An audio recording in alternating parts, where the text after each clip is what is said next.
বিএনপির আন্তর্জাতিক বিষয়ক সম্পাদক ব্যারিস্টার নাসির উদ্দিন আহমেদ অসীম বলেছেন, একটি গোষ্ঠী নির্বাচন ভণ্ডুলের চেষ্টা করছে।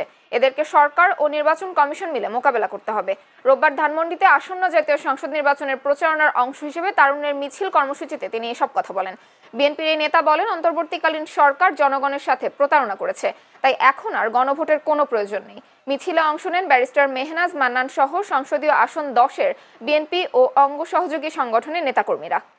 গণতন্ত্রকে প্রাতিষ্ঠানিক রূপ যেন পেতে না পারে, সেই জন্য আবার নতুন করে ষড়যন্ত্র শুরু হয়েছে। আমরা অবিলম্বে এই অন্তর্বর্তীকালীন সরকার এবং নির্বাচন কমিশনের কাছে বলতে চাই, কঠিনভাবে যে কোনো ধরনের পরিবেশ পরিস্থিতি আপনাদেরকে মোকাবেলা করতে হবে। প্রধান উপদেষ্টা যদি বলেন যে নির্বাচন বানচালের জন্য ষড়যন্ত্র হচ্ছে, সামনে অনেক কঠিন সময় আছে, এটা কিন্তু বললে চলবে না।